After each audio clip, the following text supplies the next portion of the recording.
El dispensacionalismo hoy por el Dr. Charles C. Riley, capítulo 11. Un ruego. Este libro ha sido escrito por dos razones. Para tratar de corregir algunos conceptos erróneos acerca del dispensacionalismo que han dado lugar a falsas acusaciones en su contra y para presentarlo de manera positiva tal y como está siendo enseñado a fines del siglo XX. Esperamos que los amigos del dispensacionalismo encuentren en esta obra una ayuda en su modo de pensar. Desde luego, no se espera que estén de acuerdo con todos los detalles aquí presentados.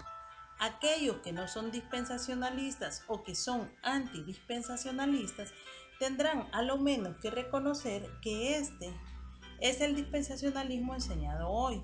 Aunque el autor en ninguna manera pretende hablar en nombre de todos los dispensacionalistas contemporáneos y que ellos deben poner al día sus pensamientos, sus escritos y aún sus ataques, sin embargo, este libro no estaría completo sin un ruego en pro de la integridad.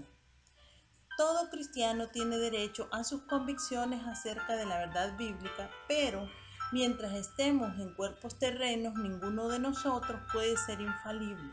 Nadie en ninguna edad ha tenido toda la verdad, ni los padres apostólicos, ni los reformadores, ni los dispensacionalistas, ni los antidispensacionalistas. No obstante, debemos mantener con convicción la verdad según creemos que Dios nos la ha dado a entender. La falsa humildad que se manifiesta frecuentemente en nuestros días en la forma de amplitud mental y pensar de nuevo no otorga el crédito debido al ministerio didáctico del Espíritu Santo. Una actitud petulante, por otra parte, no ofrece evidencias de las limitaciones y la falibilidad de la mente humana.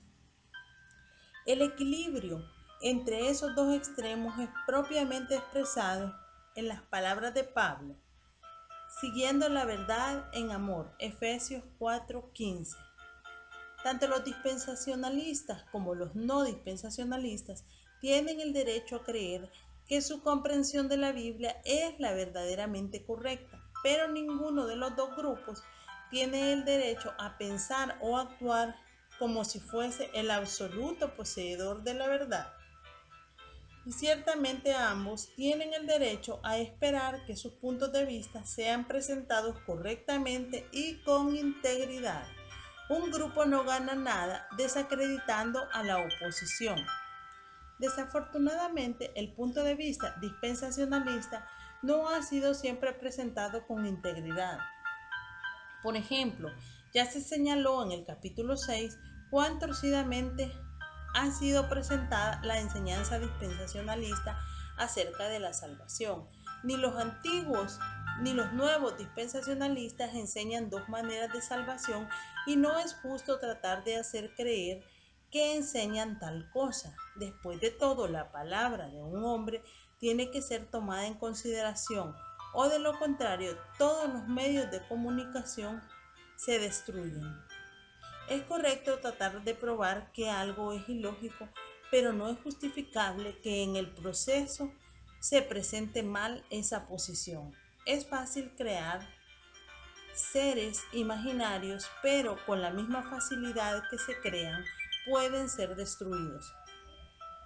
Los dispensacionalistas han dicho lo suficiente acerca del Sermón del Monte durante un largo periodo de tiempo para hacer completamente inapropiada una afirmación como la que ha hecho un escritor contemporáneo muy estimado y respetado. Esto es lo que enseñan los dispensacionalistas, dice él.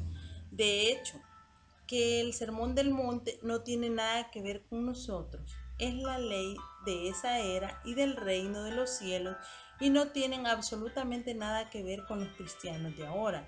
Esta afirmación es totalmente falsa. Los dispensacionalistas no enseñan que el sermón no tiene nada que ver con los cristianos ahora. Hacer creer que dicen tal cosa no evidencia integridad. Otros ejemplos han sido mencionados en otras partes. Como hemos señalado en el capítulo primero, otro método de ataque es el de asociar a los dispensacionalistas con la alta crítica o los modernistas o citar la interpretación dispensacionalista de una doctrina conjuntamente con la interpretación neo-ortodoxa o modernista.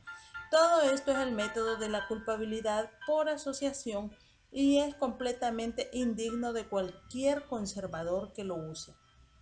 Después de todo, el dispensacionalismo es un punto de vista legítimo y conservador.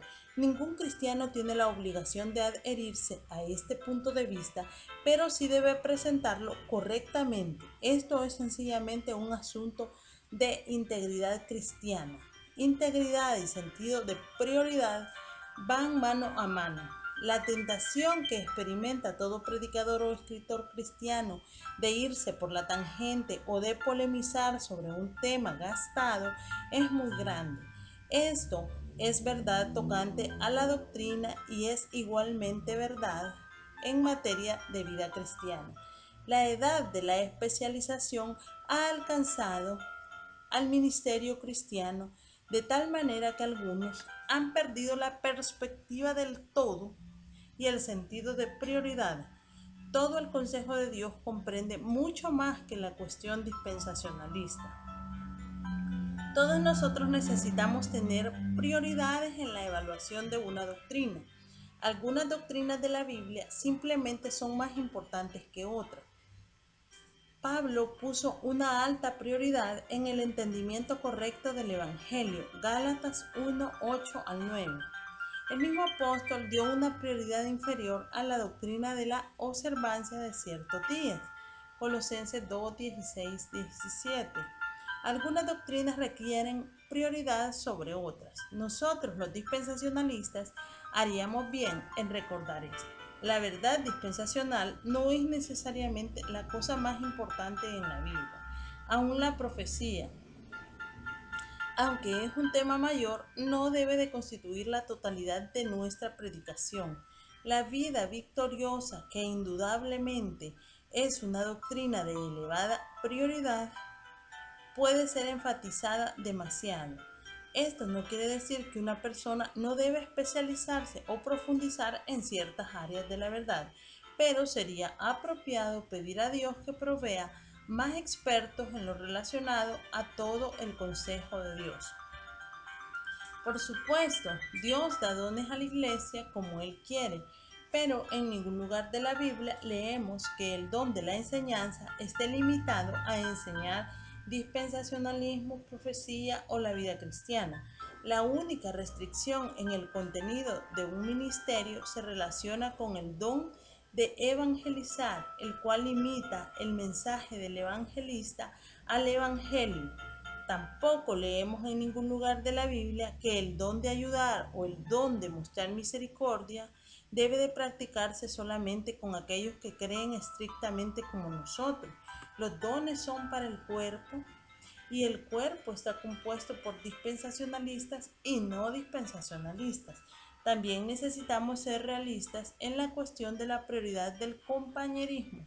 La palabra compañerismo significa tener cosas en común y todas las áreas del compañerismo no son iguales simplemente porque ellas no comprenden la misma participación. El compañerismo en el plano horizontal, es decir, con otros seres humanos, es como una serie de círculos concéntricos. El círculo mayor incluye a todos los hombres con quienes tenemos algún tipo de compañerismo. Debemos de hacer bien a todos los hombres, Gálatas 6:10, y mostrar respeto en nuestro hablar a todos los hombres, simplemente porque todos fueron creados a imagen de Dios, Santiago 3:9. El próximo gran círculo incluye todos los cristianos. Tenemos cierto tipo de compañerismo con ellos, no importa cuál sea su afiliación confesional o sus creencias. Dios ha hecho algo maravilloso y muy básico en toda persona y compartimos con ellos lo que Dios ha hecho. Algunos de los círculos pequeños pueden ser el compañerismo de nuestra congregación, en particular o un compañerismo doctrinal semejante al que este escritor comporte personalmente con el seminario en el cual enseña.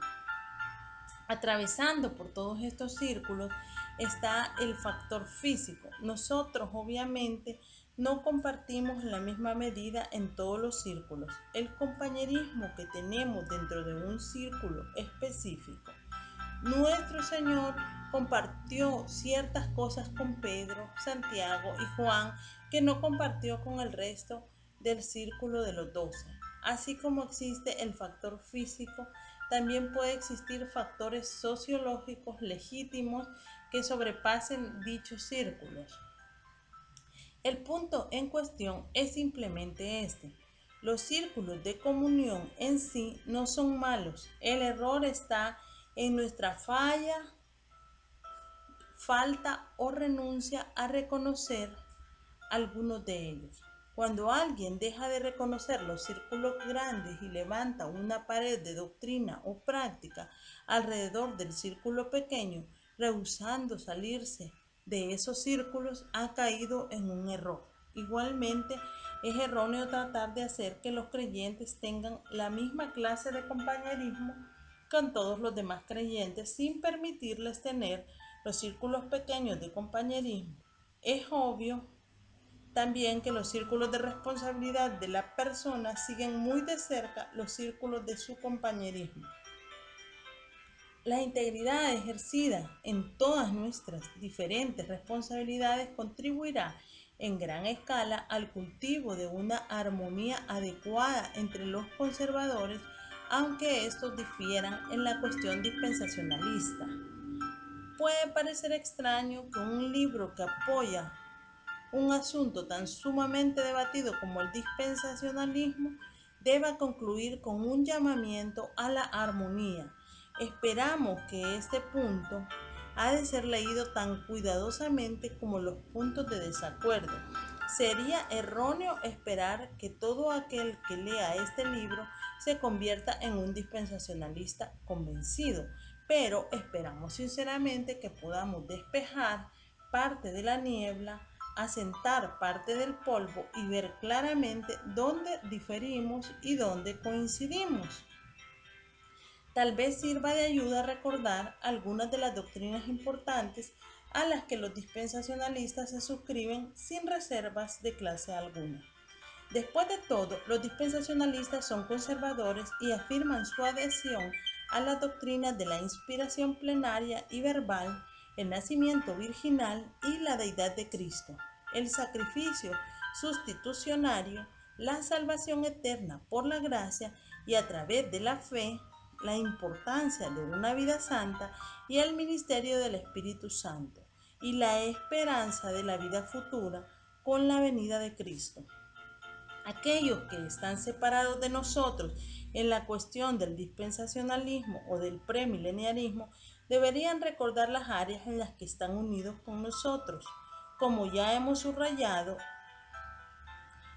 algunas doctrinas son más importantes que otras. Por lo tanto, particularmente en lo que concierne a nosotros, es necesario que no separemos de nuestro compañerismo a aquellos que comparten con nosotros estas importantes doctrinas. En nuestros días son pocos los que creen las doctrinas fundamentales de la fe cristiana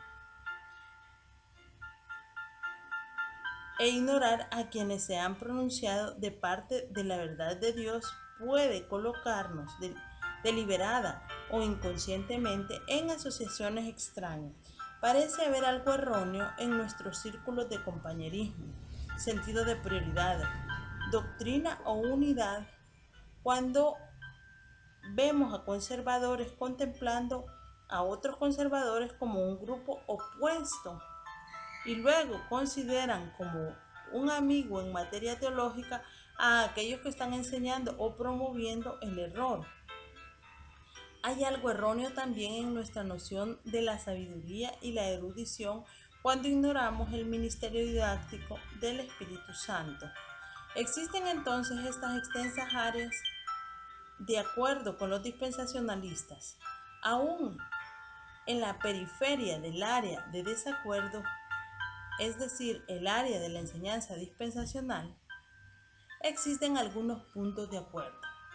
Ya sea que los no dispensacionalistas quieran reconocerlo o no, los dispensacionalistas sí creen en la unidad del plan de la salvación, la unidad de los redimidos de Dios en todas las edades, el aspecto presente del reino de Dios, la base única de la salvación, la simiente espiritual de Abraham y aún la posible validez del pacto de la gracia. Nuestras diferencias con los no dispensacionalistas residen en tres áreas. 1.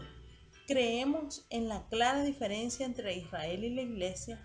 2. Afirmamos que la interpretación normal o llana de las Escrituras debe de aplicarse consistentemente a todas sus partes. Y 3.